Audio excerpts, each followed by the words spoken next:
Good evening class, আমি সন্তু। তোমরা দেখছো the learning expert 2.0 YouTube channel. তোমাদের সামনে যে ফুড এসআই এবং ক্লার্কশিপের এক্সাম আসতে চলেছে, তার জন্য আজ জিকেজিএস এর ওপর থেকে 14 নম্বর ক্লাস নেওয়া হচ্ছে। তো এর আগে অলরেডি আমরা জিকেজিএস এর ওপর থেকে 13টা ক্লাস নিয়ে নিয়েছি। যদি তোমরা সেই ক্লাসগুলো না দেখে থাকো, উপরে আই বাটনে দেখবে একটা লিঙ্ক শো হচ্ছে, অথবা এই চ্যানেলের ডেসক্রিপশন বক্সটা ফলো করো, তার মধ্যে প্লে লিস্টের লিঙ্ক প্রোভাইড করা আছে। সেটার উপর ক্লিক করলে প্রিভিয়াস যে জিকেজিএস এর ওপর থেকে 13টা ক্লাস হয়ে গেছে সেই ক্লাসগুলো সেখানে পরপর দেখতে পারবে, এবং যে ক্লাসটা তোমরা এখনো করোনি সেই ক্লাসগুলো পরপর করে নিতে পারবে। প্রত্যেককে বলছি, ক্লাসের শুরুতে ক্লাসটা প্রথম থেকে শেষ পর্যন্ত দেখবে, তাহলেই কিন্তু তোমাদের জন্য বেনিফিট হবে। আর ক্লাস যদি স্কিপ করে দেখার চিন্তা ভাবনা থাকে, তাহলে বলবো ক্লাস দেখা না দেখায় সমান। স্কিপ করে দেখলে কোনো বেনিফিটই পাবে না। আর ক্লাস ভালো লাগলে অবশ্যই অবশ্যই ক্লাসটাকে লাইক করবে। তো শুরু করছি আজকে 14 নম্বর ক্লাস। আজকের ক্লাসের ফার্স্ট কোশ্চেন দেখো, কোন রাজ্য দ্য ল্যান্ড অফ কিংস নামে পরিচিত? তো এই টাইপের কোশ্চেন কিন্তু এক্সামে এখন দিচ্ছে। Very very important question. The land of kings, city of joy, city of nawab বা নবাবের শহর, বা valley of flower, Manchester of India, এরকম ধরনের কোশ্চেন কিন্তু এক্সামে দেয়। এবং কোন শহরকে কি বলে সেগুলো রিলেট করাবো এই কোশ্চেনের পাশাপাশি। তোমরা প্রত্যেকেই জানো যে তোমাদের প্রত্যেকটা সেটে 25টা করে কোশ্চেন করানো হয়, এবং তার পাশাপাশি যে 4টে অপশান থেকে সেই 4টে অপশান থেকে রিলেট করানো হয়, বা কোনো কোশ্চেন যদি আছে যেমন এই কোশ্চেনটা, সেই কোশ্চেন রিলেটেড আদার্স অন্যান্য কোশ্চেন কি হতে পারে সেগুলো কিন্তু রিলেট করানো হয়। অর্থাৎ ধরতে পারো যে একটা সেশন দেখার পরে, একটা ক্লাস দেখার পরে তোমাদের 100 থেকে 120টা মতো কোশ্চেন কিন্তু কভার হয়ে যায়। এবং এক্সামের আগে প্রায় কম করে আমি এরকম 40টা ক্লাস কভার করিয়ে দেবো। তো ধরতে পারো তোমাদের প্রায় 6000 থেকে 7000 কোশ্চেন জিকেজিএস এর ওপর থেকে ইম্পর্টেন্ট কোশ্চেন তোমাদের কভার হয়ে যাবে। তো দ্য ল্যান্ড অফ কিংস নামে পরিচিত সেটা কোন রাজ্য? সেটা হবে রাজস্থান রাজ্য। অপশান নাম্বার এ এর কিন্তু সঠিক অ্যান্সার হবে। যদি তোমাদের এক্সামে কোশ্চেন দেয় সিটি অফ প্যালেস বা city of joy, city of palace, city of palace, এবং সেই শহরকে আবার সিটি অফ জয়ও বলা হয়, কোন শহর? সেটা হলো কলকাতাকে বলা হয় সিটি অফ প্যালেস এবং সিটি অফ জয়। যদি এক্সামে কোশ্চেন দেয় যে সিটি অফ নবাব, নবাবের শহর কাকে বলা হয়? তো নবাবের শহর বলা হয় কাকে? বলা হয় লখনৌকে নবাবের শহর বলা হয়। লখনৌ কোথায় অবস্থিত? উত্তরপ্রদেশে অবস্থিত। যদি কোশ্চেন দেয় যে সিটি অফ কটন, তুলোর শহর কাকে বলে? তো তুলোর শহর বলা হয় মহারাষ্ট্রের নাগপুরকে তুলোর শহর বলা হয়। নাগপুর কোথায়? মহারাষ্ট্রে অবস্থিত। এমএইচ লিখে দিলাম শর্টে, তোমরা মহারাষ্ট্র লিখে নেবে। যদি কোশ্চেন দেয় যে পিঙ্ক সিটি, গোলাপি শহর, পিঙ্ক সিটি কাকে বলে? এগুলো কিন্তু অলরেডি পড়িয়েছি তোমাদের। নবাবের শহর, city of palace, pink city, এর আগের যে 13টা ক্লাস হয়ে গেছে তার মধ্যে কিন্তু পড়ানো হয়েছে, আরও আরেকবার এখান থেকে রিভিশন হয়ে যাচ্ছে। তো পিঙ্ক সিটি বলা হয় রাজস্থানের জয়পুরকে পিঙ্ক সিটি বলা হয়। যদি কোশ্চেন দেয় যে valley of flower, valley of flower বলা হয় কাকে? ভ্যালি অফ ফ্লাওয়ার বলা হয় উত্তরাখণ্ডকে, উত্তরাখণ্ডকে ভ্যালি অফ ফ্লাওয়ার বলা হয়। যদি কোশ্চেন দেয় যে ভারতের ম্যানচেস্টার কাকে বলে? Manchester of India, Manchester of India কাকে বলা হয়? তো ম্যানচেস্টার অফ ইন্ডিয়া বলা হয় গুজরাটের আহমেদাবাদকে, গুজরাটের আহমেদাবাদ। আহমেদাবাদ কোথায় অবস্থিত? গুজরাটে অবস্থিত। কোশ্চেন দেবে এখান থেকে, যে কোশ্চেনটা অলরেডি পড়িয়েছি, the Scotland of India, the Scotland of India কাকে বলা হয়? তো স্কটল্যান্ড অফ ইন্ডিয়া বলা হয় কর্ণাটকের কুর্গ শহরকে। কুর্গ কোথায় অবস্থিত? কর্ণাটক। কর্ণাটকের কুর্গকে বলা হয় স্কটল্যান্ড অফ ইন্ডিয়া। আচ্ছা, তোমাদের এখানে যে এক্সট্রা ফ্যাক্টগুলো লেখানো হচ্ছে এগুলো কিন্তু অবশ্যই অবশ্যই খাতায় নোট ডাউন করবে, কারণ এগুলো পিডিএফ আকারে ডাউনলোড করতে পারবে না, পিডিএফে থাকবে না। পিডিএফে শুধুমাত্র যে কোশ্চেন অ্যান্সারগুলো প্রিন্টের অবস্থায় আছে সেগুলো পিডিএফ আকারে পেয়ে যাবে। কিভাবে ডাউনলোড করতে পারবে? নিচে যে টেলিগ্রাম লিঙ্কটা দেখতে পাচ্ছ @দ্য লার্নিং এক্সপার্ট এসডি, অথবা এই চ্যানেলের ডেসক্রিপশন বক্সে চলে যাও, ডেসক্রিপশন বক্সে দেওয়া আছে টেলিগ্রামের লিঙ্ক, সেটার উপরে ক্লিক করো। ক্লিক করলে তোমরা পরপর যে ক্লাসগুলো হয়ে গেছে সেই ক্লাসের পিডিএফ সেখান থেকে ডাউনলোড করে নিতে পারবে, এবং যে ক্লাসগুলো সামনে হবে প্রত্যেকটা পিডিএফ সেই টেলিগ্রামে তোমাদের দেওয়া হবে এবং সেখান থেকে ডাউনলোড করে নিতে পারবে। রাজ্যের প্রসঙ্গ যেহেতু আসলে, এখান থেকে আরও একটুখানি ফ্যাক্ট রিলেট করাবো। যদি কোশ্চেন দেয় যে ভারতের সব থেকে বড় রাজ্য কোনটা, তো ভারতের সব থেকে বড় রাজ্য হলো রাজস্থান। আর যদি কোশ্চেন দেয় ভারতের সব থেকে ছোট রাজ্য কোনটা, তো ভারতের সব থেকে ছোট রাজ্য হলো গোয়া। কিন্তু এই রাজ্যর থেকে, ছোট বড় রাজ্য থেকে সব থেকে মোস্ট ইম্পর্টেন্ট যেটা এখন, সেটা হলো যে ভারতের সব থেকে বড় কেন্দ্রশাসিত অঞ্চল অর্থাৎ ইউনিয়ন টেরিটরি কোনটা, সেটা হলো জম্মু অ্যান্ড কাশ্মীর। আপাত দৃষ্টিতে মনে হতে পারে তোমাদের ম্যাপ দেখে যে লাদাখ সব থেকে বড়, কিন্তু লাদাখ বড় না, কারণ লাদাখের কিছু অংশ পাক অকুপাইড কাশ্মীরের মধ্যে আছে, কিছু অংশ আকসাই চীনের মধ্যে আছে, অর্থাৎ চীন পাকিস্তান কিছুটা করে দখল করে আছে লাদাখের। সেই কারণে এরিয়ার দিক থেকে জম্মু কাশ্মীর কিন্তু সব থেকে বড় আমাদের কেন্দ্রশাসিত অঞ্চল। আর যদি কোশ্চেন দেয় যে ভারতের সব থেকে ছোট কেন্দ্রশাসিত অঞ্চল কোনটা, তো ভারতের সব থেকে ছোট ছোট কেন্দ্রশাসিত অঞ্চল হলো লাক্ষাদ্বীপ। চলে আসো পরবর্তী কোশ্চেনে। 1831-32 সালের কোল বিদ্রোহের নেতৃত্ব কে করেছিলেন? Very very important question. এইরকম যে ছোট ছোট বিদ্রোহগুলো হয়েছিল, এই বিদ্রোহ থেকে তোমাদের কোশ্চেন দেয়, যেমন কোল বিদ্রোহ আছে, পাইক বিদ্রোহ আছে, কুকা, মুন্ডা উলুগুলানের বিদ্রোহ, সাঁওতাল বিদ্রোহ, এগুলো কিন্তু অলরেডি এর আগের ক্লাসগুলোতে পড়ানো হয়েছে। তো এই সমস্ত ছোট ছোট বিদ্রোহ মূলত হয়েছিল যে তাদের উপর ইংরেজরা শাসন করতো, শোষণ করতো, তাদের থেকে অতিরিক্ত কর নিত, সেই কারণে কিন্তু এই বিদ্রোহের উৎপত্তি হয়েছিল। তো যাই হোক, এই বিদ্রোহগুলোর নেতৃত্ব কে দিয়েছিল এবং কবে হয়েছিল, কিছু কিছু বিদ্রোহ তোমাদের কোশ্চেন দেয়, সেগুলো প্রত্যেকটাই এই কোশ্চেনের পাশাপাশি আমরা আলোচনা করব। তো 1831 সালে কোল বিদ্রোহের নেতৃত্ব কে করেছিলেন? কোল বিদ্রোহের নেতৃত্ব করেছিলেন বুদ্ধ ভগত। তো বুদ্ধ ভগত ছাড়া আরও অনেকে ছিলেন, নেতৃত্ব করেছিলেন যারা যারা, যেমন বুদ্ধ ভগত, তারপরে আছে জোয়া ভাগাত, আছে মাদারা মাহাতো, আছে সুই মুন্ডা, এরা কিন্তু কোল বিদ্রোহের নেতৃত্ব দিয়েছিলেন। এবং কোল বিদ্রোহ মূলত হয়েছিল ছোটনাগপুরের যে আদিবাসী অঞ্চল, সেখানে মুন্ডা, খেড়িয়া, ওরাও, হো, তারপর সেখানকার আরও যে আদিবাসীরা আছে সেই সমস্ত আদিবাসীরা মিলে ছোটনাগপুরে এরা, ছোটনাগপুর যে অঞ্চলটা, সেই ছোটনাগপুরের অঞ্চলের আদিবাসীদেরই কিন্তু বলা হতো কোল, এবং এরাই কিন্তু বিদ্রোহ করেছিল। কেন বিদ্রোহ করেছিল? রাজস্ব বৃদ্ধি, এক্ষুনি বললাম ইংরেজরা তাদের উপরে শোষণ করত, তারপর এই কোলদের ঐতিহ্য ধ্বংস করার চেষ্টা করত ইংরেজরা। তো সেই কারণে এই বিদ্রোহের শুরু হয়, কবে শুরু হয়েছিল? 1831-32 সালে কোল বিদ্রোহ শুরু হয়, এবং ব্রিটিশরা শেষ পর্যন্ত এই কোলদের ওপরে কিন্তু তারা প্রেশারাইজ করে, তাদের ওপরে দমনপীড়ন নীতি প্রয়োগ করার পরে এই বিদ্রোহটাকে তারা কমপ্লিটলি এটাকে ফিনিশ করে দেয়, দমন করে দেয়। তো এখান থেকে কোল বিদ্রোহের নেতাকে বুদ্ধ ভগত, এবং আরেকজনের নাম মাথায় রাখবে, ইম্পর্টেন্ট যেটা এক্সামে দেয়, জোয়া ভাগাত। এখান থেকে আরো যে বিদ্রোহগুলো ইম্পর্টেন্ট তার মধ্যে হলো সাঁওতাল বিদ্রোহ।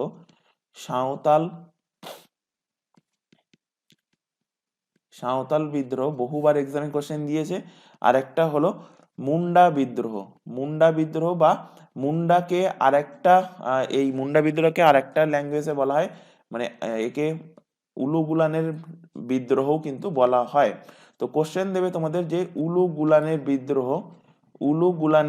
বিদ্রোহের নেতা কে ছিল। যদি জানা না থাকে যে মুন্ডা বিদ্রোহকেই উলুগুলানের বিদ্রোহ বলে, তাহলে কিন্তু তোমরা অ্যান্সার করতে পারবে না। মুন্ডা বিদ্রোহ এবং উলুগুলানের বিদ্রোহ কিন্তু একই বিদ্রোহ।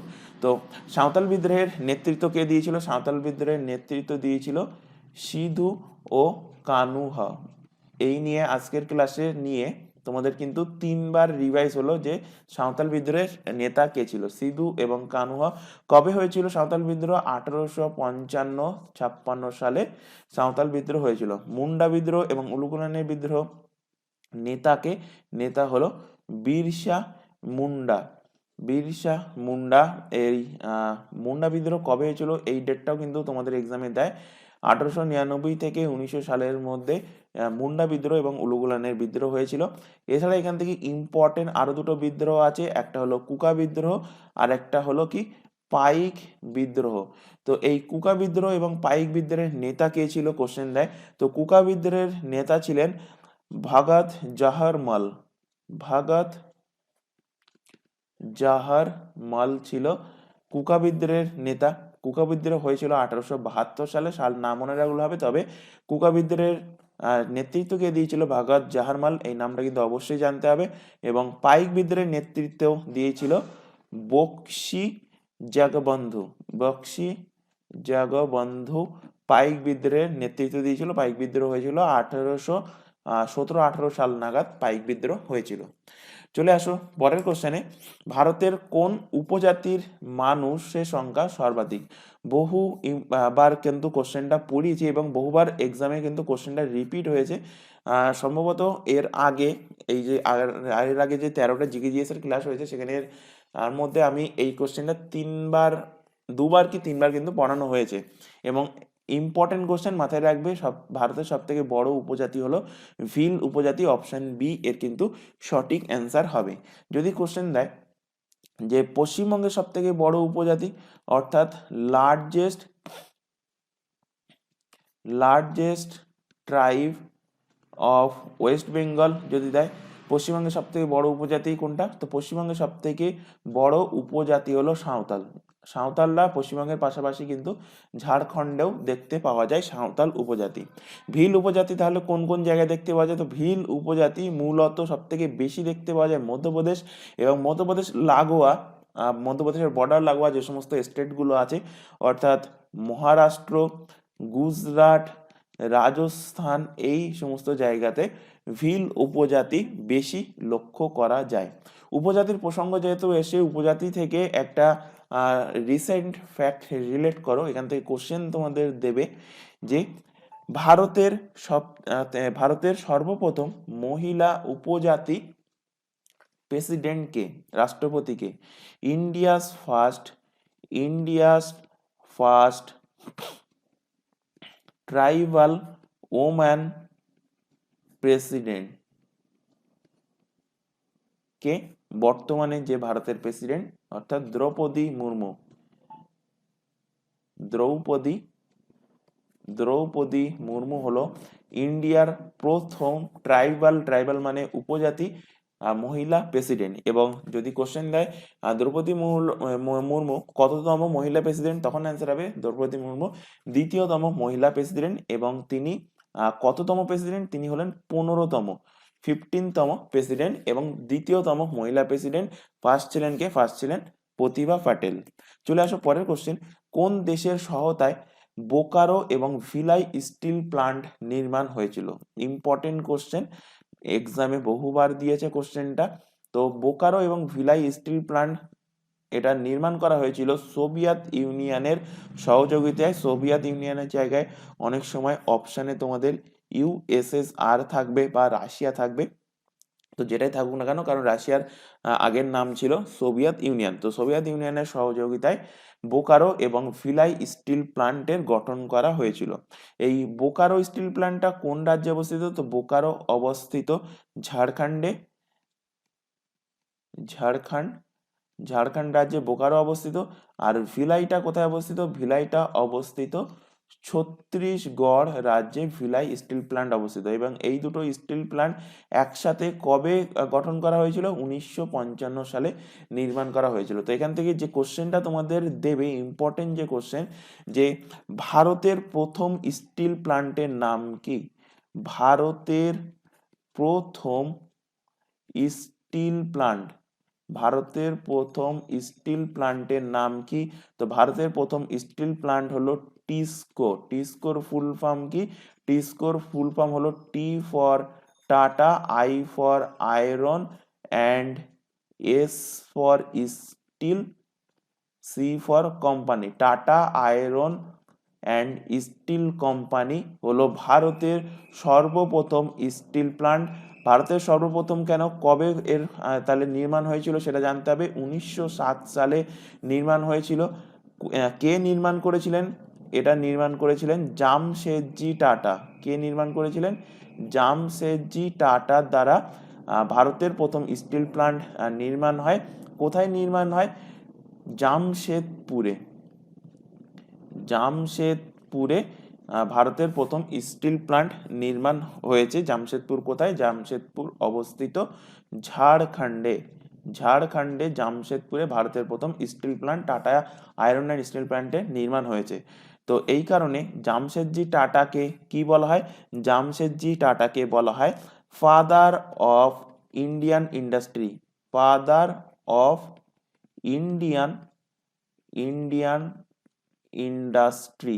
কোশ্চেন দেবে, ফাদার অফ ইন্ডিয়ান ইন্ডাস্ট্রি কাকে বলা হয়? বলা হয় জামশেদজি টাটাকে বলা হয় ফাদার অফ ইন্ডিয়ান ইন্ডাস্ট্রি। চলে আসো পরবর্তী কোশ্চেন, নিম্নলিখিতের মধ্যে কাকে গার্জিয়ান অফ পাবলিক পার্কস বলা হয়? তো গার্জিয়ান অফ পাবলিক পার্কস কাকে বলা হয়? বলা হয় ক্যাগকে। ক্যাগের full form controller and auditor general. Full ফর্মটা অবশ্যই জানবে, কারণ কোশ্চেন দেয় অনেক সময় যে ক্যাগের ফুল ফর্ম কি। তো এই ক্যাগকে ভারতের গার্জিয়ান অফ পাবলিক পার্কস বলা হয়েছে, এটা কততম আর্টিকেলে বলা হয়েছে? এটা বলা হয়েছে আর্টিকেল নাম্বার 148, 148 নম্বর আর্টিকেলে ক্যাগ ভারতের গার্জিয়ান অফ পাবলিক পার্কস এটা উল্লেখ আছে। তো এটার অর্থ কি? এটা অর্থ হলো ইনি ভারতের অডিট এবং অ্যাকাউন্টস বিভাগের প্রধান, অর্থাৎ ক্যাগ কিন্তু ভারতের অডিট এবং অ্যাকাউন্টস বিভাগের প্রধান হন। এবং বর্তমানে ক্যাগ হলেন জি সি মুর্মু, অর্থাৎ গিরিশ চন্দ্র মুর্মু হলো তার ফুল ফর্ম। ইনি বর্তমানে ক্যাগ হিসেবে প্রেজেন্ট আছেন। তো পাবলিক অ্যাকাউন্টস কমিটি, এখানে দেখো অপশানে আছে পাবলিক অ্যাকাউন্টস কমিটি থেকে রিলেট করো। পাবলিক অ্যাকাউন্টস কমিটিকে শর্টে কি বলা হয়?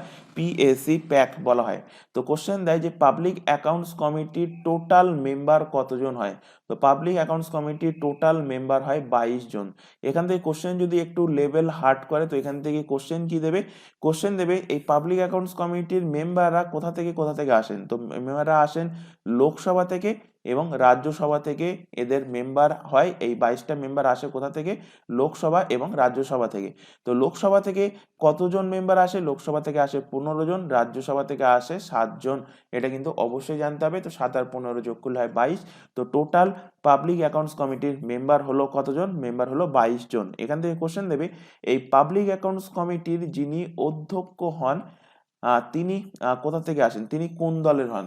তো তিনি হন সেন্ট্রালে যে রুলিং পার্টি থাকে, সেই রুলিং পার্টির সব থেকে বড় যে বিপক্ষ পার্টি, রুলিং পার্টির সব থেকে বড় যে অপোনেন্ট পার্টি, বিপক্ষ পার্টি, সেই বিপক্ষ পার্টির মেম্বার হয়ে থাকেন এই পাবলিক অ্যাকাউন্টস কমিটির অধ্যক্ষ। কারণ কি বিপক্ষ পার্টিকে কেন করা হয়? কারণ পার্লামেন্ট যে টাকাটা বরাদ্দ করে প্রত্যেক বছর, সেই অর্থটা সরকার কিভাবে ব্যয় করছে তার উপরে নজরদারি রাখা। যদি অপোনেন্ট পার্টিকে অধ্যক্ষ না করা হয় সরকারের তরফ থেকে, যদি কাউকে অধ্যক্ষ করা হয়, তাহলে এই টাকা দিয়ে কোনো কাজ হবে না। টাকা হয়তো মেম্বার বা আছে মন্ত্রী যারা আছে তারা নিজেদের ঘরে ঢোকাবে, নিজেদের পকেট ভরবে। তো সেই কারণে কিন্তু অপোনেন্ট পার্টির থেকে কিন্তু অধ্যক্ষ করা হয় পাবলিক অ্যাকাউন্টস মেম্বারের, এবং তিনি নজরদারি রাখেন যে সরকারি অর্থ কিভাবে ব্যয় হচ্ছে, যেটা পার্লামেন্ট স্যাংশন করেছে।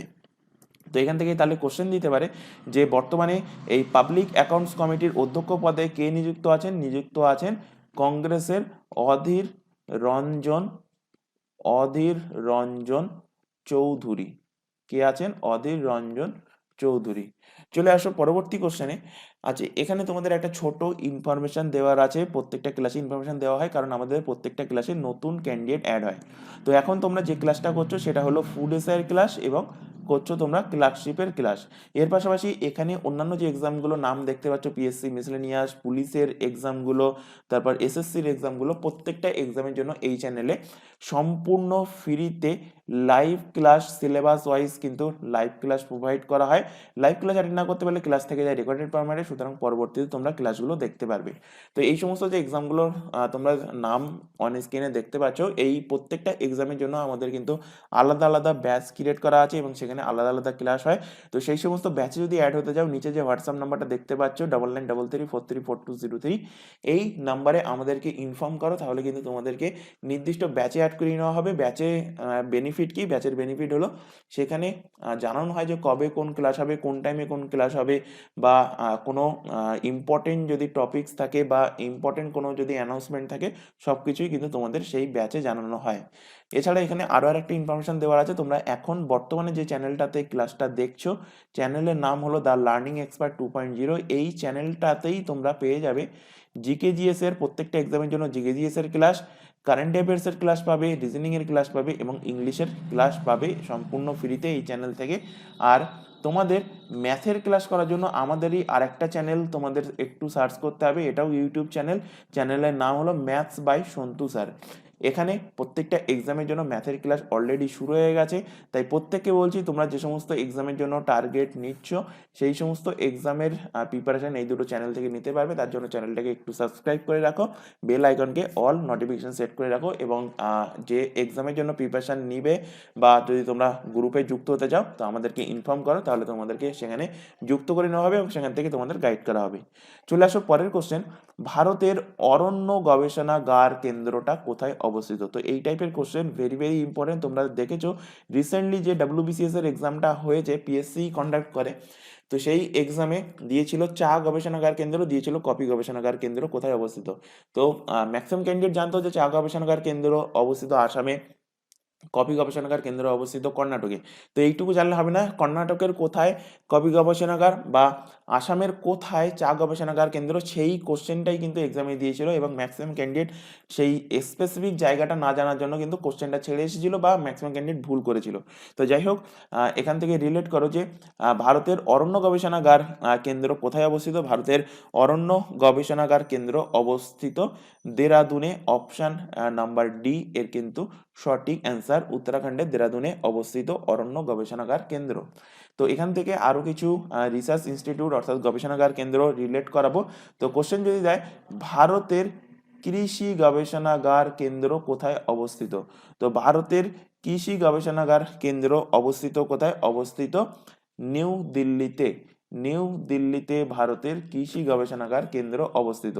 কোশ্চেন দেবে তোমাদের যে ভারতের চাল গবেষণাগার কেন্দ্র কোথায় অবস্থিত। কোশ্চেন দেবে ভারতের আলু গবেষণাগার পটেটো রিসার্চ ইনস্টিটিউট কোথায় অবস্থিত। কোশ্চেন দেবে ভারতের দুগ্ধ রিসার্চ ইনস্টিটিউট, দুধের রিসার্চ ইনস্টিটিউট কোথায় অবস্থিত। তো ভারতের চাল গবেষণাগার কোথায় অবস্থিত? ভারতের চাল গবেষণাগার অবস্থিত কটকে। চাল গবেষণাগার অবস্থিত কটক। কটক কোন রাজ্যের মধ্যে আসে? সেটা আসে ওড়িশার মধ্যে। তো ওড়িশার কটকে চাল গবেষণাগার কেন্দ্র। আলু গবেষণাগার কেন্দ্র কোথায় অবস্থিত? আলু গবেষণাগার কেন্দ্র অবস্থিত সিমলা। সিমলা হিমাচল প্রদেশের মধ্যে পড়ে। হিমাচল প্রদেশের সামারের রাজধানী হলো কিন্তু সিমলা, অর্থাৎ গ্রীষ্মকালীন রাজধানী হলো সিমলা, আর উইন্টারকালীন রাজধানী পড়িয়েছিলাম কি ধর্মশালা। আর দুগ্ধ রিসার্চ ইনস্টিটিউট কোথায় অবস্থিত? দুগ্ধ রিসার্চ ইনস্টিটিউট অবস্থিত কার্নাল। কার্নাল কোথায়, কোন রাজ্যের মধ্যে পড়ে? হরিয়ানার মধ্যে পড়ে। তো হরিয়ানার কার্নালে দুগ্ধ রিসার্চ ইনস্টিটিউট অবস্থিত। এখান থেকে রিলেট করো, যদি কোশ্চেন দেয় যে চাল উৎপাদনে ভারত ইন্ডিয়ার র্যাঙ্ক কত? তো চাল উৎপাদনে ভারতের র্যাঙ্ক কিন্তু সেকেন্ড, দ্বিতীয়তম। তাহলে ফার্স্ট কে চাল উৎপাদনে? চাল উৎপাদনে ফার্স্ট হলো চায়না। একইভাবে দুধের এই কোশ্চেনটাও এক্সামে দেয় যে দুগ্ধ উৎপাদনে ইন্ডিয়ার র্যাঙ্ক কত? তো দুগ্ধ উৎপাদনে ইন্ডিয়ার র্যাঙ্ক হলো প্রথম, ফার্স্ট পজিশনে আছে দুগ্ধ উৎপাদনে। এখান থেকে যে দুটো কোশ্চেন তোমাদের এক্সামে দিয়েছিল সেটা হলো চা গবেষণাগার কেন্দ্র, আর একটা দিয়েছিল কফি গবেষণাগার কেন্দ্র। তো চা গবেষণাগার কেন্দ্র কোথায় অবস্থিত? চা গবেষণাগার কেন্দ্র অবস্থিত জোরহাট। জোরহাটে চা গবেষণাগার কেন্দ্র। জোরহাট কোথায়? আসামে। আসামের জোরহাটে চা গবেষণাগার কেন্দ্র অবস্থিত। আর কফি গবেষণাগার কেন্দ্র অবস্থিত চিকমাগালুর। চিকমাগালুর কোথায়? কর্ণাটকে। কর্ণাটকে চিকমাগালুরে কফি গবেষণাগার কেন্দ্র অবস্থিত। প্রত্যেককে বলছি আবারও, যে ফ্যাক্টগুলো লেখানো হচ্ছে এগুলো কিন্তু অবশ্যই খাতায় নোট ডাউন করবে, এগুলো PDF এ তোমরা পাবে না। আর ক্লাস ভালো লাগলে অবশ্যই ক্লাসটাকে লাইক করবে, তোমার বন্ধু বান্ধবের মধ্যে শেয়ার করবে যারা কম্পিটিটিভ এক্সামের জন্য প্রিপারেশন নিচ্ছে বা PSC ফুড এসআই ক্লার্কশিপের জন্য প্রিপারেশন নিচ্ছে। পরের কোশ্চেন দেখো, মস্তিষ্কের কোন অংশটি মানুষের বুদ্ধি, চিন্তা, দুঃখ, বেদনা, আনন্দের অনুভূতি নিয়ন্ত্রণ করে? Very very important question. তো এটা নিয়ন্ত্রণ করে কে? নিয়ন্ত্রণ করে গুরু মস্তিষ্ক। অপশন এ এর সঠিক অ্যান্সার। গুরু মস্তিষ্ককে ইংরেজিতে বলা হয় কি? বলা হয় সেরিব্রাম। ঠিক একই রকম শুনতে লাগে আরেকটা ওয়ার্ড আছে, সেটি কি? সেটি হলো সেরিব্লাম। সেটা কি? সেটা হলো সেরিব্লাম। সেরিব্লামকে বাংলাতে কি বলা হয়? বাংলাতে বলা হয় লঘু মস্তিষ্ক। তো এখান থেকে তোমাদের ডাব্লিউবিসিএস কিংবা কেপিএসআই কোনো একটা এক্সামে কোশ্চেন দিয়েছিল, রিসেন্টলি হয়েছে যে এক্সাম, যে দেহের ভারসাম্য রক্ষা করে এর মধ্যে কোনটা? দেহের ভারসাম্য দেহের ভারসাম্য রক্ষা করে কে? তো দেহের ভারসাম্য রক্ষা করে পশ্চাৎ মস্তিষ্ক অর্থাৎ সেরিব্রাম দেহের ভারসাম্য রক্ষা করে। আর গুরু মস্তিষ্ক অর্থাৎ সেরিব্রাম এটা মানুষের বুদ্ধি চিন্তা অর্থাৎ আইকিউ লেভেল, মেমোরি, জিজ্ঞাসা, থিঙ্কিং পাওয়ার, এর পাশাপাশি দেখতে ও শুনতে, দেখতে আমরা যে দেখছি ও শুনতে সাহায্য করে কে? দেখতে ও শুনতে সাহায্য করে এই গুরু মস্তিষ্ক। এখান থেকে আরো দুটো কোশ্চেন দেয়, একটা হলো থ্যালামাস আর একটা হলো হাইপোথ্যালামাস। একটা হলো থ্যালামাস আর একটা হলো কি হাইপোথ্যালামাস। তো থ্যালামাস কি করে? থ্যালামাসের কাজ হলো বাইরের যে সমস্ত ঠান্ডা, গরম বা চোট লাগা, বাইরের ঠান্ডা বলতে এই যেমন এখন শীতকালে যদি আমি জামা না পরি, খালি গায়ে ঘুরে বেড়াই, তাহলে ঠান্ডা লাগবে। তো বাইরের ঠান্ডা লাগা বা গরমকালে গরম লাগা, বা কেউ মনে করো তোমার মুখে চড় মারলো বা আঘাত লাগলো, পড়ে গেলে কোথাও, তো চোট লাগা, এই সমস্তকে কে নিয়ন্ত্রণ করে? এই সমস্তকে নিয়ন্ত্রণ করে থ্যালামাস। আর হাইপোথ্যালামাস কি করে? হাইপোথ্যালামাস এর ঠিক উল্টোটা করে, অর্থাৎ শরীরের ভিতরে যে সমস্ত চোট লাগা বা ঠান্ডা লাগা ঠান্ডা লাগা, গরম লাগা বা চোট লাগা, এগুলোকে নিয়ন্ত্রণ করে কে? এইগুলোকে নিয়ন্ত্রণ করে হাইপোথ্যালামাস। আশা করি বোঝাতে পেরেছি। চলে আসো পরের question, the light off Asia কাকে বলে? Very very important question. The light off Asia বলা হয় গৌতম বুদ্ধকে। অপশন নাম্বার বি এর কিন্তু সঠিক অ্যান্সার হবে। তো এখান থেকে কোশ্চেন দেবে যে, বা বহুবার কোশ্চেন দিয়েওছে যে গৌতম বুদ্ধের প্রকৃত নাম কি ছিল বা ছোটবেলার নাম কি ছিল। তো গৌতম বুদ্ধের ছোটবেলার নাম ছিল সিদ্ধার্থ। গৌতম বুদ্ধের ছোটবেলার নাম ছিল। এখান থেকে কোশ্চেন দেবে যে শাক্যমুনি বা কনক মুনি বা তথাগত ইত্যাদি নামে পরিচিত কে? তো ইত্যাদি নামে পরিচিত হলেন কে? গৌতম বুদ্ধ। শাক্যমুনি, কনকমুনি বা তথাগত এই নামে তিনি কিন্তু পরিচিত ছিলেন। এখান থেকে কোশ্চেন দেবে যে গৌতম বুদ্ধের জন্ম কোথায় হয়? এনার বার্থ প্লেস কোথায়? তো গৌতম বুদ্ধের জন্ম হয় নেপালে। নেপালের কোথায় গৌতম বুদ্ধের জন্ম হয়? তো নেপালের লুম্বিনীতে গৌতম বুদ্ধের জন্মগ্রহণ করে। এবং এখান থেকে কোশ্চেন দেবে যে গৌতম বুদ্ধ তার জ্ঞান প্রাপ্তি তার তার জ্ঞান প্রাপ্তি কোথায় করেছিলেন?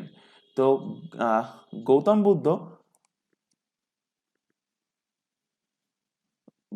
বুদ্ধ তার জ্ঞান প্রাপ্তি করেছিলেন কোথায়? বিহারে। বিহারের কোথায়? বিহারের বোধগয়া।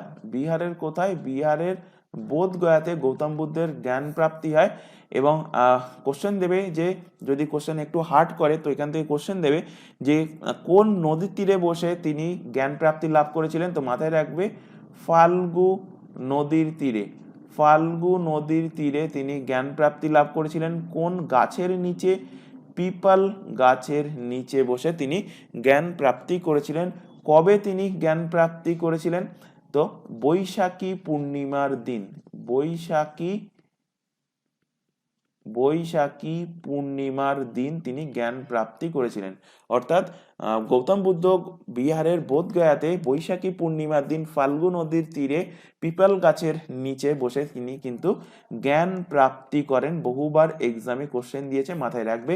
এবং এখান থেকে মোস্ট ইম্পর্টেন্ট কোশ্চেন যেটা হয়ে যাচ্ছে সেটা হলো, এই জ্ঞান প্রাপ্তির পর গৌতম বুদ্ধ তিনি তার ফার্স্ট সেরমন কোথায় দিয়েছিলেন? তিনি তার প্রথম উপদেশ দেন কোথায়? প্রথম উপদেশ দেন সারনাথে, তার প্রথম উপদেশ দেন। কোশ্চেন দেবে গৌতম বুদ্ধ মারা যান কোথায়? গৌতম বুদ্ধ মারা যান কুশিনাগারে তিনি মারা যান। তো এই তিনটে কোশ্চেন বারবার দেয়। জ্ঞান প্রাপ্তি কোথায় হয়েছে? প্রথম উপদেশ কোথায় দিয়েছে এবং তিনি মারা গিয়েছেন কোথায়। তো এখানে বৌদ্ধ ধর্মের প্রসঙ্গ যেহেতু এসে, গৌতম বুদ্ধের প্রবর্তক যে ধর্ম সেটা কি, সেটা হলো বৌদ্ধ ধর্ম। এই বৌদ্ধ ধর্ম এখান থেকে কোশ্চেন দেবে, আর একটা কোশ্চেন রিলেট করিয়ে দিচ্ছি। বৌদ্ধ ধর্ম গ্রহণ করা প্রথম মহিলা, ধর্ম বৌদ্ধ ধর্ম গ্রহণ করা, কোশ্চেন দেবে বৌদ্ধ ধর্ম গ্রহণ করা প্রথম মহিলাকে। তো বৌদ্ধ ধর্ম গ্রহণ করা প্রথম মহিলা হলেন কে? তার নাম হলো গৌতমী। গৌতমী হলেন প্রথম মহিলা যিনি বৌদ্ধ ধর্ম গ্রহণ করেছিলেন। এবং যদি কোশ্চেন দেয় যে সেকেন্ড মহিলাকে, তো সেকেন্ড মহিলা হলেন আম্রপালি। আম্রপালি হলেন সেকেন্ড মহিলা যিনি বৌদ্ধ ধর্ম গ্রহণ করেছিলেন। চলে আসো পরবর্তী কোশ্চেন। উপরাষ্ট্রপতির পদাধিকার বলে সভাপতিত্ব করেন লোকসভায়, রাজ্যসভায়, সংসদের যুগ্ম অধিবেশনে না কেন্দ্রীয় ক্যাবিনেট সভায়। তো উপরাষ্ট্রপতির যখন পড়িয়েছিলাম বা তোমাদের বিশেষ করে যখন এই কেপিএসআই এর আগে তোমাদের পলিটির যে ক্লাসটা করানো হয়েছিল, পুরো পলিটিটাই প্রায় কভার করে দেওয়া হয়েছিল। তো সেই ক্লাসে পড়িয়েছিলাম যে উপরাষ্ট্রপতিকে কি বলা হয়, বলা হয় এক্স অফিসিও চেয়ারম্যান, অর্থাৎ তিনি রাজ্যসভার চেয়ারম্যান হলেন কে? রাজ্যসভার চেয়ারম্যান হলেন উপরাষ্ট্রপতি। এবং এই আমাদের যে ভাইস প্রেসিডেন্ট বর্তমানে কে? জগদীপ ধনখড়। বর্তমানে ভাইস প্রেসিডেন্ট নাম কি? জগদীপ ধনখড়। ইনি কিন্তু এর আগে এই রাষ্ট্রপতি হওয়ার আগে পশ্চিমবঙ্গের তিনি রাজ্যপাল ছিলেন। তো এই জগদীপ ধনখড় বা উপরাষ্ট্রপতি, এনারা যে স্যালারিটি পান, স্যালারিটা কিন্তু শুধুমাত্র রাজ্যসভার চেয়ারম্যান হওয়ার জন্য স্যালারি পান, উপরাষ্ট্রপতির জন্য স্যালারি পান না। কারণ উপরাষ্ট্রপতি পদে থেকে উপরাষ্ট্রপতি হিসেবে তাকে কিন্তু কোনো কাজ করতে হয় না, সেই কারণে তাকে শুধুমাত্র রাজ্যসভার স্যালারি প্রোভাইড করা হয়। কিন্তু কোনো দিন বা কোনো টাইমে যদি রাষ্ট্রপতি না থাকে, রাষ্ট্রপতির অবর্তমানে এই উপরাষ্ট্রপতি, আমরা জানি পড়ে এসেছি উপরাষ্ট্রপতি অ্যাক্টিং প্রেসিডেন্টের কাজ করে। তো যখনই এই উপরাষ্ট্রপতি অ্যাক্টিং প্রেসিডেন্টের কাজ করবে তখন তিনি রাষ্ট্রপতির মতো স্যালারি পাবেন এবং রাষ্ট্রপতির মতোই কিন্তু তিনি সুযোগ সুবিধা পাবেন। তো এখানে অপশন সিতে দেখো আছে যুগ্ম অধিবেশন। তো এখান থেকে রিলেট করিয়ে দিই, যুগ্ম অধিবেশন যাকে ইংলিশে বলা হয় কি? Joint session. তো বহুবার এখান থেকে কোশ্চেন দিয়েছে যে এই জয়েন্ট সেশনের আহ্বান কে করে, জয়েন্ট সেশন কে ডাকে, কে আহ্বান করে। আর এখান থেকে কোশ্চেন দেয় যে এই জয়েন্ট সেশনের কে সভাপতিত্ব করে, সভাপতিত্ব কে করে। তো জয়েন্ট সেশন ডাকে কে? জয়েন্ট সেশন ডাকে প্রেসিডেন্ট, অর্থাৎ রাষ্ট্রপতি জয়েন্ট সেশন ডাকে। আর সভাপতিত্ব করে, সেই জয়েন্ট সেশনটাকে চালায় কে? সেই জয়েন্ট সেশনটাকে চালায় লোকসভার স্পিকার। লোকসভার স্পিকার, স্পিকার অফ লোকসভা, লোকসভার স্পিকার সেই জয়েন্ট সেশনটাকে সভাপতিত্ব করে, অর্থাৎ সেই জয়েন্ট সেশনটাকে চালায়। চলে আসো পরের কোশ্চেন। ভারতের পৌরসভায় বা কর্পোরেশনের নির্বাচনে প্রতিদ্বন্দ্বিতা করার যোগ্যতা কোনটা? ভারতের নাগরিক, 21 বছর বয়সে পৌঁছানো, ওয়ার্ডের ভোটার তালিকায় নিবন্ধিত, পৌর নির্বাচনে প্রতিদ্বন্দ্বিতা করার জন্য কোনো আইনে অযোগ্য নয়। তো এখানে অ্যান্সার হবে যে 21 বছর বয়স হতেই হবে পৌরসভা কর্পোরেশনে নির্বাচনে দাঁড়ানোর জন্য। একই লজিকটা লাগবে আমাদের গ্রামের ক্ষেত্রে, অর্থাৎ গ্রাম পঞ্চায়েতে ভোটে দাঁড়ানোর জন্য ন্যূনতম বয়স 21 বছর প্রয়োজন। তো এখান থেকে কোশ্চেন, বহু কোশ্চেন দেয় যে তোমরা রিলেট করতে পারবে। যদি প্রিভিয়াস ইয়ারের কোশ্চেন দেখো যে রাজ্যসভার মেম্বার হওয়ার জন্য ন্যূনতম বয়স কত দরকার, লোকসভা মেম্বার হওয়ার জন্য ন্যূনতম বয়স কত দরকার, প্রধানমন্ত্রী হওয়ার জন্য ন্যূনতম বয়স কত দরকার, চিফ মিনিস্টার হওয়ার জন্য ন্যূনতম বয়স কত দরকার, বা প্রেসিডেন্ট হওয়ার জন্য ন্যূনতম বয়স কত দরকার। তো এই কোশ্চেনটা মুখস্থ রাখার জন্য আমি একটা ছক এঁকে বোঝাই, এবং এই যে ছক এঁকে যেটা বোঝাচ্ছি এটা অলরেডি এর আগে আমি 3-4 বার বুঝিয়েছি। ভালোভাবে খেয়াল করো, আমি যে ছকটা আঁকছি এবং বাড়িতে 1-2 বার প্র্যাকটিস করলে এই টাইপের যে কোশ্চেনগুলো, এই কোশ্চেনগুলো সহজে তোমরা করতে পারবে। তো এখানে দেখো আমি দুটো গোল এঁকেছি। ফার্স্ট গোলটা কি? ফার্স্ট গোলটাকে আমি যদি ধরি কেন্দ্র সরকার, এটাকে আমি কি ধরলাম? কেন্দ্র সরকার। আর সেকেন্ড গোলটাকে আমি ধরছি, এটা হলো রাজ্য সরকার, অর্থাৎ কেন্দ্র আইনসভা, রাজ্য আইনসভা। তো কেন্দ্র আইনসভা আমরা জানি যে দুটো ভাগে বিভক্ত, অর্থাৎ উচ্চকক্ষ নিম্নকক্ষ। একইভাবে রাজ্য আইনসভাও দুটো ভাগে বিভক্ত, বিধান পরিষদ আর বিধানসভা।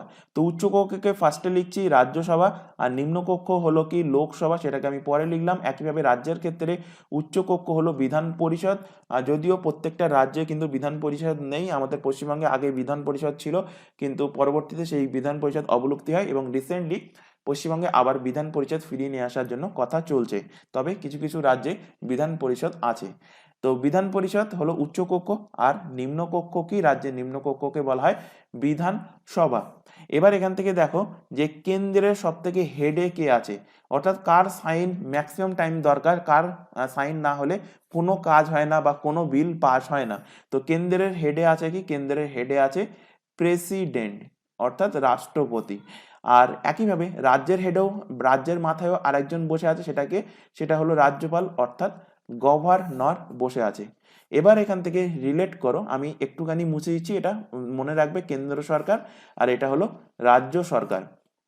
তো এখান থেকে দেখো যে রাজ্যসভা থেকে আমি একটা দাগ টানছি, রাজ্যসভা থেকে এদিকে রাজ্যের উচ্চকক্ষ অর্থাৎ বিধান পরিষদ। তো এই রাজ্যসভা আর বিধান পরিষদের এখানে আমি লিখছি এর জন্য বয়স হতে হবে কত বছর, 30 বছর বয়স হতে হবে, অর্থাৎ উচ্চ কক্ষের জন্য বয়স হতে হবে 30 বছর। অর্থাৎ বা এর আগে দেখো, এর আগে প্রেসিডেন্ট আর গভর্নরকে রিলেট করায় তাহলে আরো সুবিধা হবে। প্রেসিডেন্ট এবং গভর্নর হওয়ার জন্য ন্যূনতম বয়স কত হতে হবে, ন্যূনতম বয়স হতে হবে 35 বছর।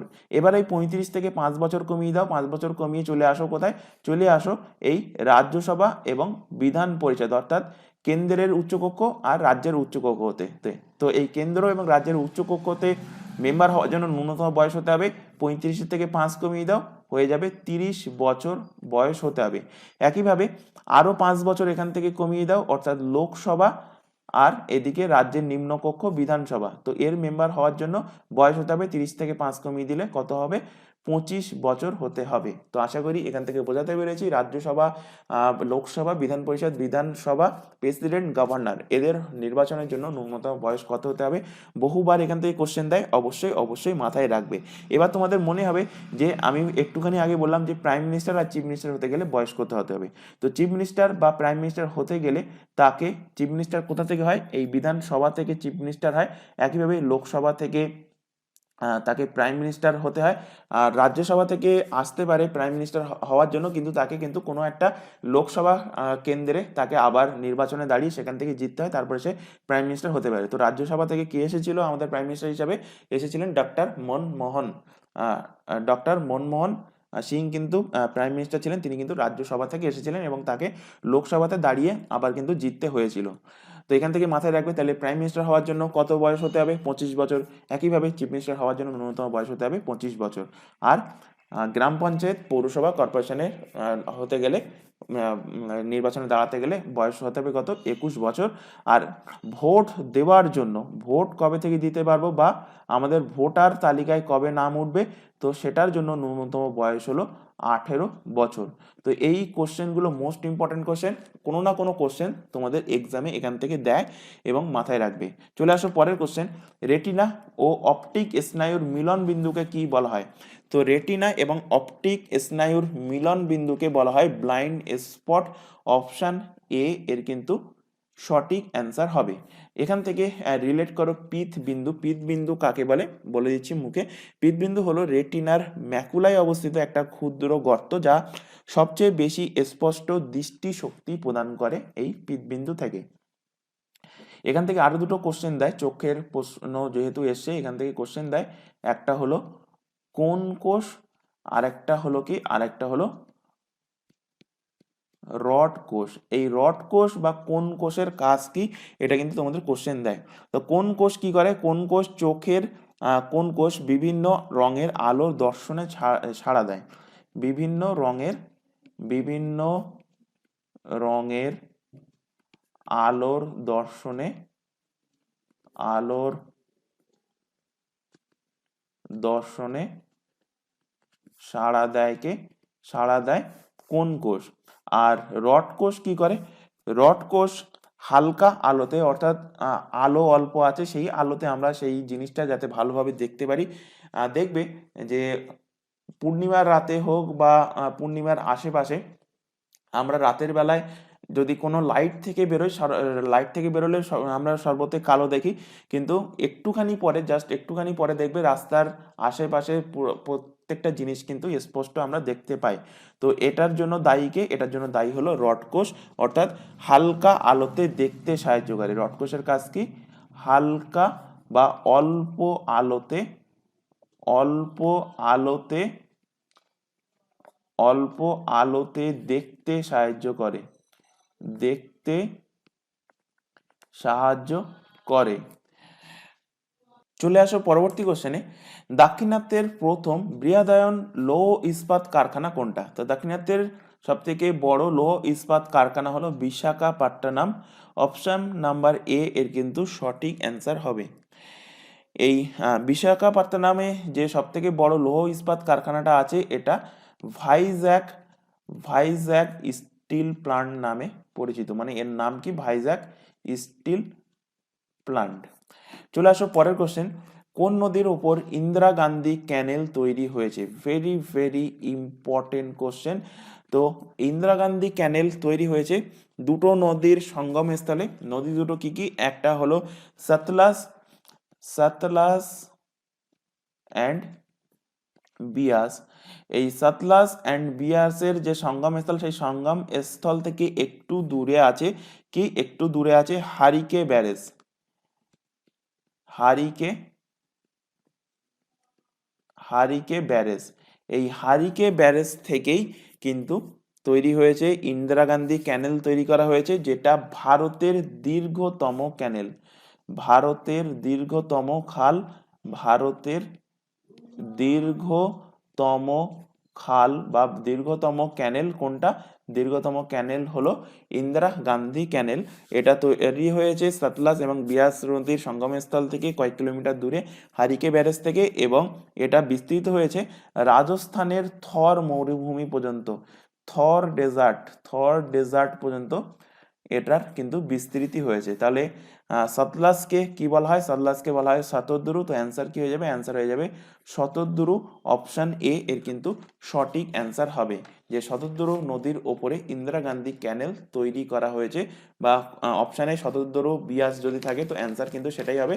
শতদ্রু এবং বিয়াসের সঙ্গমস্থল থেকে একটু দূরে হ্যারিকা ব্যারেজ থেকেই কিন্তু এই ইন্দিরা গান্ধী ক্যানেলটা তৈরি করা হয়েছে। এখানে রিলেট করো লুনি রিভার, অপশন সিতে আছে। তো লুনি রিভার কি যদি কোশ্চেন দেয়, তো লুনি রিভার হলো ভারতের একমাত্র লবণাত্মক নদী। India's, India's only salt river. লবণাত্মক নদী কোনটা? তো লুনি নদী হলো ইন্ডিয়ার একমাত্র লবণাত্মক নদী। এবং এখান থেকে রিলেট করতে পারো যে লুনি নদীর উৎপত্তি কোথায় হয়েছে। লুনি নদীর উৎপত্তি হয়েছে আরাবল্লী পর্বত থেকে, এবং এটা গুজরাটের কচ্ছ এরিয়ার মধ্যে গিয়ে এটা বিলুপ্তি হয়েছে। অর্থাৎ ইন্ডিয়ার মধ্যেই এটা তৈরি হয়েছে এবং ইন্ডিয়ার মধ্যেই কিন্তু বিলুপ্তি হয়েছে, কোনো সাগর মহাসাগরে গিয়ে কিন্তু লুনি নদী পড়েনি। তো এখান থেকে কোশ্চেন দেয় যে ইন্ডিয়ার মধ্যবর্তী নদী কোনটা, যেটা ইন্ডিয়ার মধ্যেই উৎপত্তি হয়েছে এবং ইন্ডিয়ার মধ্যেই বিলুপ্তি হয়েছে। তো অ্যান্সার হয়ে যাবে লুনি রিভার। এখানে বাকি অপশন যেগুলো আছে দেখো, শতদ্রু, ঝিলাম, রাবি প্রত্যেকটাই কিন্তু সিন্ধু নদীর উপনদী। তো এখান থেকে একটা ফ্যাক্ট তোমাদের রিলেট করাবো, যে সিন্ধু জল সমঝোতা বহুবার কোশ্চেন দিয়েছে। কি দিয়েছে? সিন্ধু, সিন্ধু জল সমঝোতা। তো সিন্ধু জল ট্রিটি, ওয়াটার ট্রিটি, বা বাংলাতে সিন্ধু জল সমঝোতা বলা হয়, কবে হয়েছিল? বহুবার এক্সামে কোশ্চেন দিয়েছে, 1960 সালে হয়েছিল। কার দ্বারা এটা হয়েছে? কে করিয়েছিল এই সমঝোতাটা? করিয়েছিল ওয়ার্ল্ড ব্যাংক। ওয়ার্ল্ড ব্যাংকের দ্বারা সিন্ধু জল সমঝোতা হয়। এবং সিন্ধু জল সমঝোতার যে জলের যে ডিভিশন, যে কে কতটা জল ইউজ করতে পারবে, সেই ডিভিশনটাও মাথায় রাখতে হয়। এখান থেকে কোশ্চেন দেয়। তো সেই ডিভিশনটা মনে রাখার জন্য তোমাদের একটা শর্টকাট ট্রিক্স পড়িয়েছিলাম, যাতে করে সিন্ধু নদীর ওপর থেকে, মানে ভারতের ম্যাপের ওপর থেকে সিন্ধু নদীর যে উপনদীগুলো আছে পরপর যাতে মুখস্থ রাখতে পারো। তো ট্রিকটা কি? এখানে আবারও বলছি, জয় শ্রী রাম। কেউ কিন্তু একটু অফেন্ড হবে না, কারণ এখানে জাস্ট মনে রাখার জন্যই কিন্তু আমি এই ল্যাঙ্গুয়েজটা ইউজ করছি, মানে জয় শ্রীরাম কথাটা বলছি। সুতরাং কেউ অফেন্ড হবে না, জাস্ট মনে রাখার জন্য। তোমরা তোমাদের নিজেদের টেকনিক দ্বারাও মনে রাখতে পারো। আমার যেটা বেস্ট লেগেছে সেটা আমি বলে দিচ্ছি, তোমরা এটা অ্যাপ্লাই করতেও পারো, নাও করতে পারো। তো যাই হোক, জয় শ্রীরাম ভেরি স্মার্ট, এটা মনে রাখবে। তো প্রথমেই গিয়েছে কি, প্রথমে একদম ভারতের ম্যাপের ওপরে দেখবে ফার্স্টেই গিয়েছে কি ইন্দাস রিভার, সব থেকে ওপর দিয়ে গেছে সিন্ধু নদী। ইন্দাস রিভারের পরে এই জয় থেকে, জয় ফর কি জে, তো জে ফর কি ঝেলাম, ঝেলাম রিভার। তো ইন্দাসের পরে কি, ইন্দাসের পরে ঝেলাম রিভার। তারপরে সিরি, সিরি আমরা ন্যাচারালি লিখি SHRI। তো এখানে এস এর জায়গায় আমি সিরিটাকে যদি সি দ্বারা ডিনোট করি, তাহলে এখান থেকে রিলেট করবে চেনাব রিভার, চেনাব রিভার। তাহলে ঝেলামের পরে কি, ঝেলামের পরে হলো চেনাব রিভার। এই চেনাবের পরে রাম, রামের র ফর কি, র ফর হলো এখান থেকে রিলেট করবে, র ফর হলো রাভি, রাভি। তো চেনাবের পরে কি, চেনাবের পরে হলো রাভি। এরপর ভেরি, ভেরি ভি দিয়ে শুরু, তো এটাকে একটুখানি মডিফাই করতে বলবো, সেটা বি দ্বারা লিখবে ভেরিটাকে। তো বি ফর কি, বি ফর হবে বিয়াস রিভার। তো রাভির পরে কি, রাভির পরে হলো বিয়াস। আর এস ফর কি, এস ফর হলো সতলাজ, এস ফর হলো সতলুজ রিভার, অর্থাৎ বিয়াসের পরে হলো সতলুজ রিভার। তোমরা ম্যাপে দেখবে এইভাবে পরপর কিন্তু সিন্ধু এবং তার উপনদীগুলো পরপর আছে। ফার্স্টে আছে ইন্দাস, তারপর ঝেলাম, তারপর চেনাব, তারপর রাভি, তারপরে আছে বিয়াস, তারপরে আছে সতলুজ। তো টোটাল নদীর সংখ্যা কটা হলো, 6টা। তো তিনটে তিনটে পোর্শনে ভাগ করে নাও, অর্থাৎ ইন্দাস থেকে চেনাব পর্যন্ত, ইন্দাস ঝেলাম চেনাব, আর লাস্টের তিনটে হলো রাভি, বিয়াস অ্যান্ড সতলুজ।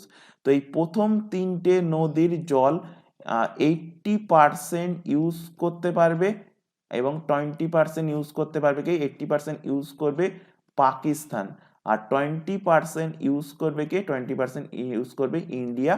আর লাস্টের তিনটে নদীর 80% জল ইউজ করবে কে, 80% জল ইউজ করবে ইন্ডিয়া, আর 20% জল ইউজ করবে কে, 20% জল ইউজ করবে পাকিস্তান। এটাই হলো সিন্ধু জল সমঝোতা, 1960 সালে হয়েছিল ওয়ার্ল্ড ব্যাংকের দ্বারা। এখান থেকে কোশ্চেন দেয় যে কোন তিনটে নদীর জল পাকিস্তান সব থেকে বেশি মাত্রায়, বা 80% জল পাকিস্তান কোন তিনটে নদীর ব্যবহার করতে পারবে। তো যদি পরপর নদীর নাম মুখস্থ না থাকে তাহলে অ্যান্সার করতে পারবে না। তো অপশানে দিয়ে দেবে, তিনটে নদীর নাম দিয়ে দেবে, আর একটা নদীর নাম ভুল দিয়ে দেবে, বলবে এর মধ্যে কোনটা ভুল, সেটাও বার করতে বলতে পারে। তো যাই হোক, এখান থেকে যে কোনো রকম কোশ্চেন দিতে পারে। তো প্রত্যেকটা কোশ্চেন কিন্তু এখান থেকে আশা করব তোমাদের কাছ থেকে, যেহেতু পড়িয়ে দিয়ে এলাম, তোমাদের কাছ থেকে আশা করব যেন এক্সামে সঠিক অ্যান্সার করে আসতে পারো। চলে আসো পরের কোশ্চেন, সংবাদ সংস্থা রাইটার্স কোন দেশের, ইউকে, ইউএসএ, অস্ট্রেলিয়া না ফ্রান্স। তো সংবাদ সংস্থা রাইটার্স এটা হলো ইউনাইটেড কিংডমের, অপশান এর কিন্তু সঠিক অ্যান্সার। ইউনাইটেড কিংডমের ক্যাপিটাল কি, ইউনাইটেড কিংডমের ক্যাপিটাল আমরা প্রত্যেকেই জানি, সেটা হলো লন্ডন। যেহেতু কলকাতাকে লন্ডন করার কথা ছিল, যা যদিও সেটা হয়েছে কিনা তোমরা বিচার করো, আমি কিছু বলবো না। তো এখানে কোনো রাজনৈতিক প্রসঙ্গ নয়, জাস্ট এটা একটা জিনিস মাথায় চলে আসলো বলে বলে দিলাম, কেউ অফেন্ড হবে না। তো যাই হোক, ইউনাইটেড কিংডমের ক্যাপিটাল হলো লন্ডন।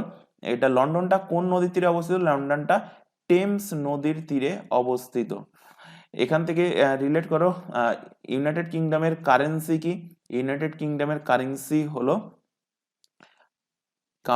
হলো পাউন্ড স্টারলিন, পাউন্ড স্টারলিন।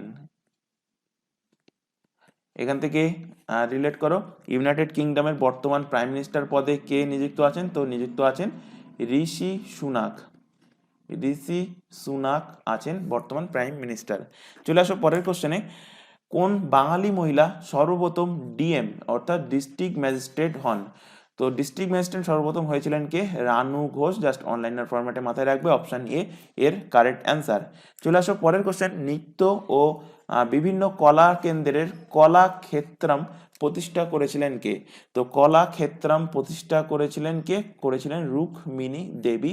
অপশন এ এর কিন্তু সঠিক অ্যান্সার। এবং এখানে যে 4 জনের নাম লেখা আছে প্রত্যেকেই কোনো না কোনো ড্যান্সের সাথে যুক্ত। যেমন রুক্মিণী দেবী, ইনি কোন ড্যান্সের সাথে যুক্ত, ইনি ভারতনাট্যম, ইনি ভারতনাট্যম ড্যান্সের সাথে যুক্ত। সোনাল মাল সিং, ইনি কিন্তু ভারতনাট্যম এবং ভারতনাট্যম ছাড়া ইনি ওডিসি ওডিসি ড্যান্সের সাথে যুক্ত। সুতাপা তালুকদার, ইনি ওডিসি ড্যান্সের সাথে যুক্ত। আর সব থেকে মোস্ট ইম্পর্টেন্ট যেটা, সেটা হলো বিরজু মহারাজ। অনেকবার এক্সামে কোশ্চেন দিয়েছে যে বিরজু মহারাজ কোন ড্যান্সের সাথে যুক্ত, তো তিনি কত্থক কত্থক ড্যান্সের সাথে যুক্ত। কত্থক ড্যান্স কোন রাজ্যের ড্যান্স, সেটা হলো উত্তরপ্রদেশের ড্যান্স হলো কত্থক ড্যান্স, এবং এনার সাথে যুক্ত কে বিরজু মহারাজ। চলে আসো পরের question, a tale of two cities এর লেখক কে? তো a tale of two cities এর লেখক হলেন চার্লস ডিকেন্স। জাস্ট অনলাইনের ফরম্যাটে মাথায় রাখবে, অপশন বি এর সঠিক অ্যান্সার। যদি তোমরা প্রিভিয়াস ইয়ারের কোশ্চেন ঘেটে থাকো, বিশেষ করে পিএসসির কথা বলছি, পিএসসি ফুড এসআই, ক্লার্কশিপ বা পিএসসি মিসলেনিয়াস, তো এই সমস্ত এক্সামে কিন্তু এইরকম পুরানো পুরানো বই তোমাদের কোশ্চেন আসে, বা কোনো পুরানো মুভির কোনো একটা পার্ট কোশ্চেন আসে যে এই মুভির ডাইরেক্টরকে, বা এই মুভির কে অভিনয় করেছিলেন, বা এই বইটা কে লিখেছিলেন। সেই কারণে কিন্তু কোশ্চেনগুলো রাখা হয়েছে, এবং কোশ্চেনগুলো কিন্তু এক্সাম পয়েন্ট অফ ভিউ থেকে ইম্পর্টেন্ট। চলে আসো পরের কোশ্চেন, বিখ্যাত সঙ্গীত ইমাজিন কার রচনা? তো ইমাজিন কে রচনা করেছেন? রচনা করেছেন জন লেনন। অপশন এ এর কিন্তু সঠিক অ্যান্সার। চলে আসো পরের কোশ্চেন, ইন্দির ঠাকুরন কোন উপন্যাসের চরিত্র? তো ইন্দির ঠাকুরন কোন উপন্যাসের? এটা হলো পথের পাঁচালীর চরিত্র ইন্দির ঠাকুরন। অপশন বি এর সঠিক অ্যান্সার। পথের পাঁচালী ফেমাস বুক, কার লেখা? সত্যজিৎ রায়। সত্যজিৎ রায়ের পথের পাঁচালী, এবং তারই একটা ক্যারেক্টারকে ইন্দির ঠাকুরন। আরণ্যক কে লিখেছেন? আরণ্যক লিখেছেন বিভূতিভূষণ বন্দ্যোপাধ্যায়। কে লিখেছেন? বিভূতিভূষণ বন্দ্যোপাধ্যায়। চলে আসো পরবর্তী কোশ্চেনে, দ্য আর্গুমেন্টিভ ইন্ডিয়ান গ্রন্থের রচয়িতাকে? ভেরি ভেরি ইম্পর্টেন্ট কোশ্চেন, এই কোশ্চেনটা অনেকবার এক্সামে দিয়েছে। তো দ্য আর্গুমেন্টিভ ইন্ডিয়ান যে বইটা, এই বইটা লিখেছেন কে? অর্থনীতিবিদ অমর্ত্য সেন। অপশন এ এর অপশন নাম্বার সি এর কিন্তু সঠিক অ্যান্সার। তো অমর্ত্য সেন কিসের সাথে রিলেটেড? তিনি অর্থনীতির সাথে রিলেটেড, এবং অর্থনীতিতেই তিনি কিন্তু নোবেল প্রাইজ পান। অর্থনীতিতে প্রথম ভারতীয় হিসাবে, অর্থনীতির সাবজেক্টের ওপরে প্রথম ভারতীয় হিসাবে তিনি নোবেল প্রাইজ পান। প্রথম ভারতীয়, আমি এখানে লিখে রাখছি, কিসে? অর্থনীতিতে প্রথম ভারতীয়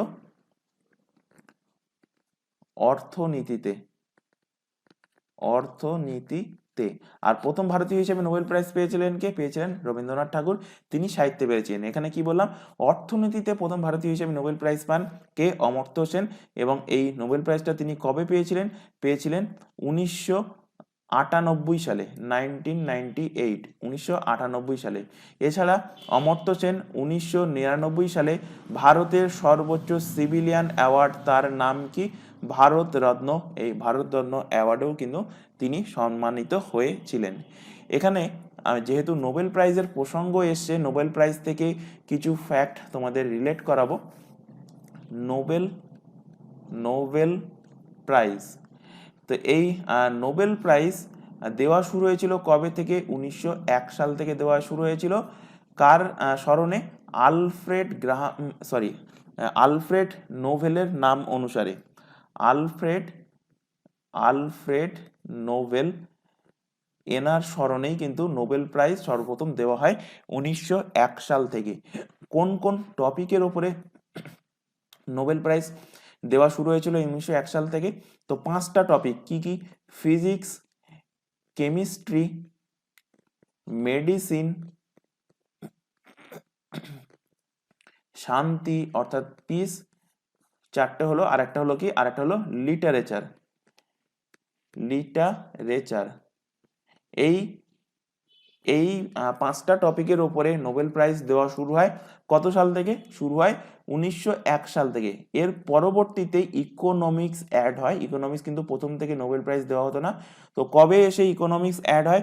ইকোনমিক্স অ্যাড হয় 1968 সালে এসে ইকোনমিক্স অ্যাড হয়, এবং এখন বর্তমানে 6টা সাবজেক্টের উপরে নোবেল প্রাইজ প্রোভাইড করা হয়। কি কি? Physics, chemistry, medicine, piece, literature and economics, এই 6টা সাবজেক্টের ওপরে নোবেল প্রাইজ প্রদান করা হয়।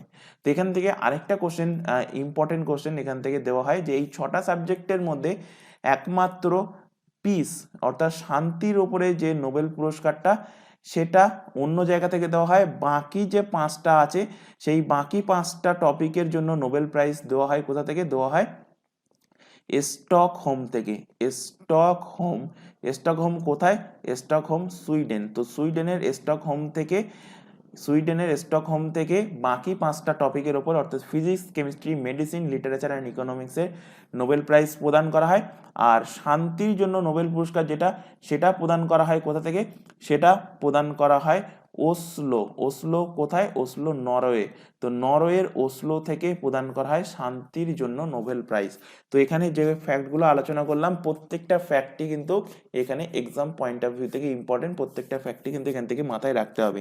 এছাড়া রিসেন্টলি যে নোবেল প্রাইজ দেওয়া হয়েছে 2023-এ, কারা কারা পেয়েছে সেগুলো আমরা কারেন্ট অ্যাফেয়ার্সের ক্লাসে পড়িয়ে দিয়েছি। তাই প্রত্যেককে বলছি কারেন্ট অ্যাফেয়ার্সের যে ক্লাসগুলো হয়ে গেছে জানুয়ারি থেকে জুন মাস পর্যন্ত সেই ক্লাসগুলো অবশ্যই দেখে নেবে। এই চ্যানেলের প্লে লিস্টের অপশানে চলে যাবে, প্লে লিস্টে তোমরা পেয়ে যাবে সেই ক্লাসগুলো পরপর দেখবে। Important current affairs January to June মাস পর্যন্ত একটা কারেন্ট অ্যাফেয়ার্সের সেশন দেওয়া আছে, সেটার উপর ক্লিক করলে পরপর ক্লাসগুলো করে নিতে পারবে। এছাড়া কারেন্ট অ্যাফেয়ার্সের আরেকটা ক্লাস এখন চলছে সেই জুন মাসের পরে অর্থাৎ জুলাই মাস থেকে ডিসেম্বর মাস পর্যন্ত বিগত 6 মাসের কারেন্ট অ্যাফেয়ার্সের ক্লাস চলছে, যার মধ্যে জুলাই এবং আগস্ট মাসের কারেন্ট অ্যাফেয়ার্স আমরা অলরেডি কভার করে নিয়েছি, সেপ্টেম্বর মাসের কারেন্ট অ্যাফেয়ার্স চলছে। তো এই ক্লাসগুলোও কিন্তু অবশ্যই ফলো রাখবে, এখান থেকেও কিন্তু কোশ্চেন আসবে। তাই প্রত্যেককে বলছি এই ক্লাসের পাশাপাশি কারেন্ট অ্যাফেয়ার্সের জিকে জিএসের জন্য স্পেশালি কারেন্ট অ্যাফেয়ার্সের ক্লাসটাও তোমরা ফলো রাখবে। এখান থেকে রিলেট করাবো বিমল জালান একটা ফেমাস বই। বিমল জালানের ফেমাস বই কি? আমি একটুখানি কালিটা চেঞ্জ করে নিই, সবুজ কালি করে নিচ্ছি। বিমল জালানের ফেমাস বই হলো দ্য ফিউচার অফ ইন্ডিয়া। এক্সামে কোশ্চেন দিয়েছে দ্য ফিউচার অফ ইন্ডিয়া, বইটা কে লিখেছেন? বইটা লিখেছেন বিমল জালান। বিক্রম শেঠ লেখা বইয়ের নাম কি? The golden gate. The golden gate হলো বিক্রম শেঠের লেখা। আর খুশবন্ত সিং এর লেখা বইয়ের নাম কি? বইয়ের নাম train to Pakistan. Train to Pakistan বইটা কে লিখেছেন? লিখেছেন খুশবন্ত সিং। চলে আসো পরের কোশ্চেন। সাম্প্রতি কোন রাজ্য সরকার 2026 সালের মধ্যে সে রাজ্যকে গ্রিন এনার্জি স্টেটে পরিণত করার ঘোষণা করেছে? তো গ্রিন স্টেটে পরিণত করার ঘোষণা করেছে Himachal Pradesh. Option number C এর সঠিক অ্যান্সার। হিমাচল প্রদেশ ভারতের প্রথম, ইন্ডিয়াস ফার্স্ট এবং এর পাশাপাশি ওয়ার্ল্ড সেকেন্ড, বিশ্বের দ্বিতীয় world second carbon free state বা কার্বন ফ্রি সিটি বলতে পারো। Carbon free state.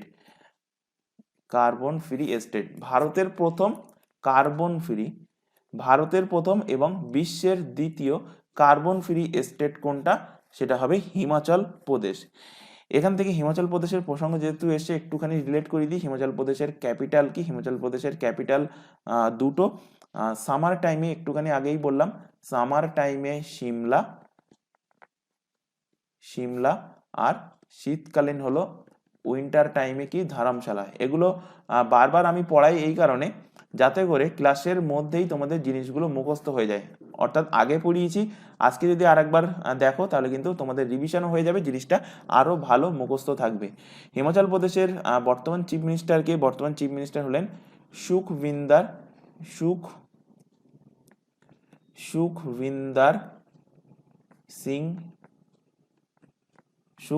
Singh Suku হলেন হিমাচল প্রদেশের চিফ মিনিস্টার। হিমাচল প্রদেশের বর্তমান যিনি গভর্নর আছেন তার নাম হলো শিবপ্রতাপ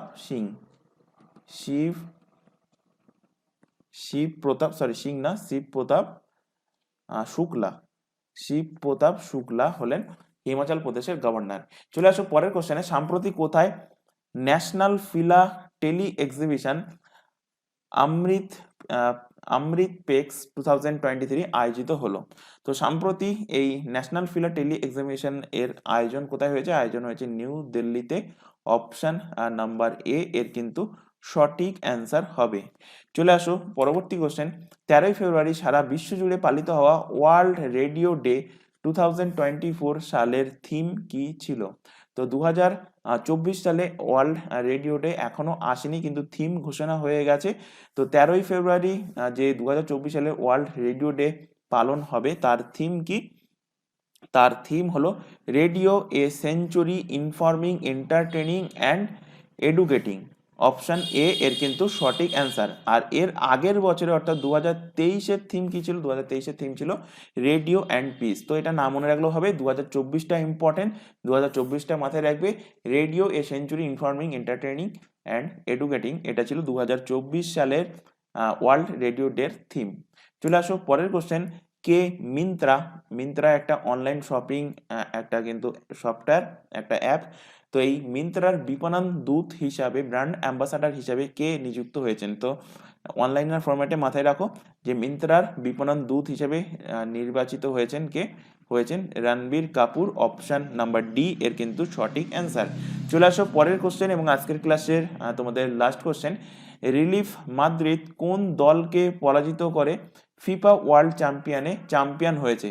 তো রিলিফ মাদ্রিদ কাকে হারিয়েছে? হারিয়েছে আল হিলালকে। অপশন নাম্বার বি এর কিন্তু সঠিক অ্যান্সার।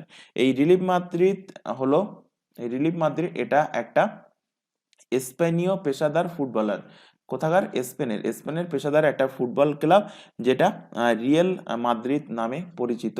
এই রিলিফ মাদ্রিদটা রিয়াল মাদ্রিদ নামেও কিন্তু পরিচিত, এবং এরা সম্প্রতি হারিয়ে ফিফা ওয়ার্ল্ড কাপে চ্যাম্পিয়ন হয়েছে। ক্লাব ফিফা ওয়ার্ল্ড কাপ যেটা, তাতে কে হয়েছে এই রিলিফ মাদ্রিদ বা রিয়াল মাদ্রিদ।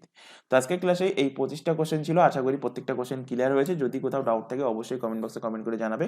ক্লাস ভালো লাগলে অবশ্যই ক্লাসটাকে লাইক করবে, তোমার বন্ধু বান্ধবের মধ্যে শেয়ার করবে যারা কম্পিটিটিভ এক্সামের জন্য প্রিপারেশন নিচ্ছে, বা পিএসসি ফুড এসআই বা ক্লার্কশিপের এক্সামের জন্য প্রিপারেশন নিচ্ছে। তো আজকের ক্লাস এই পর্যন্ত। আর প্রত্যেককে বলছি ক্লাসটাকে অবশ্যই কিন্তু শেয়ার করবে। যদি ক্লাস ভালো লেগে থাকে তোমার বন্ধু বান্ধবের মধ্যে শেয়ার করবে। তো আজকের ক্লাস এই পর্যন্ত। নেক্সট দেখা হবে পরবর্তী ক্লাস নিয়ে। Thank you.